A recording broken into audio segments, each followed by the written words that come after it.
So there's people fanning out into the audience now with microphones. Hold a hand up if you've got a question. We'll get a microphone to you as quickly as we can. Hi, I've forgotten your name, but the man in charge of the human race. Nick. Nick. Something you said struck me in terms of social media not necessarily being used to promote good behaviour, that I thought was really interesting. And I guess my question, I might plug a business that my agency launched recently, which is not our business, but one we helped launch, which is a business called brandkarma.com. Yeah, I know Brand Karma. So you know Brand Karma? Yep. So that was one that I thought was really interesting around, that actually is trying to promote good behaviour. I guess I'm really interested to hear from you what other stuff you've seen out there that actually is doing this, and other ways people are doing it rather than just bagging companies. Sorry, can you be a little more specific when you say like other examples of companies doing good, or good examples of social media? Of ways, I guess, people can encourage, or ways that you've seen people have encouraged companies. It's a very good question. I think in some ways the response to the whole Pepsi Refresh project has operated in that way, in that the positive nature of the response is actually reflected really well in the company itself. But I think that was also clever marketing, because they didn't focus on the fact that at the end of the day they're still selling sugary water. They rather focused on the fact that they are actually doing something really good with the money. But people have responded well to that. I think I was going through some of, I think it's almost just down to the small level for me, like recognising exactly what David said about the fact that we're all part of this and we're all part of social change in some way. And so I think it kind of just comes back to individual choices about how you use your power within the social media space. And to take, again, the Nestle example, I think is a really interesting one, because going through their page, their Facebook page, in terms of the comments that were made, some people were there just to rag on them, and I understand where they were coming from. But there was sort of some others, particularly sort of around day 3 or 4 or 5, that said, actually, they have made these commitments. How real do we think it is? Like sort of opening up those sort of questions and those conversations. So I'm sorry, I can't give you a better example. I haven't really seen one, to be honest, which is part of where my concern comes from.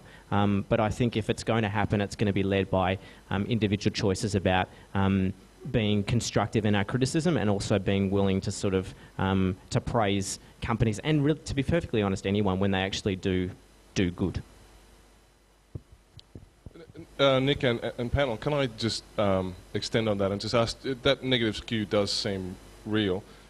Is it partly because social media is still new and still growing? Is it partly because we're all way ahead of corporate industry in getting social media, and we're waiting for industry to catch up with us? Or is it going to be something that's with us forever? Is social media going to be always largely negative and critical of large entities? Yeah, okay. So one of the things, I guess, that's been a big learning curve for me as far as the Nestle campaign is that, and actually Carolee and I were talking a bit about this before the campaign was launched, so it's an international campaign and we're one of the officers that are running it. I checked on their Facebook page the night before the campaign launched, and they had 75,000 fans. So a lot of people don't know that, because they kind of came onto the campaign once it was up and running. I had another look this afternoon before coming here, and they've made some changes to their Facebook page where they've actually worked out how to modify it so that it only shows Nestle comments. It doesn't actually show fans' comments anymore. So one of the things about this campaign was that, and you saw this in a few different blogs and articles about the unfans, and it was like the first time I'd actually kind of seen that. So I have some concern about saying that they're trying to do the right thing, because for me it still lacks a bit of transparency that they've modified their page to do that. I mean, obviously they're in their right to do that, but I had a very funny experience at a party just a week or so ago where I happened to be wearing the Killer t-shirt. Some of you may have seen the Killer logo that we've done. It's a variation on the Kit Kat logo. And had the brand manager for Kit Kat at the party actually come up and start talking to me. And you know, look, it's a really interesting scenario to be in because you don't want to, obviously I represent an organisation. This is a campaign we're running, but then you've got the opportunity to talk to somebody as an individual who, again, may be open to doing the right thing. And so I kind of look at things like corporate social, I can't even say it, CSR, is that there is an opportunity there to do the right thing. So I guess, in terms of campaigning and doing all those sorts of things, Greenpeace highlight or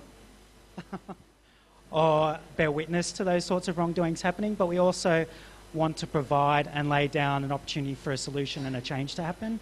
And so, it's a bit disappointing that, yes, they have come out and made a response, because most companies are, and I'm sure they've got a great PR team working with them. However, I wouldn't say 100% that they're doing the right things in terms of transparency and really engaging with people that care about their product. So there's a big opportunity there. I mean, Cadbury made some changes last year to their chocolate brand. They're actually going to use palm oil, and they copped a big backlash from their customers, and so they decided they reversed that decision. So there's an opportunity for there to make those changes and do the right thing.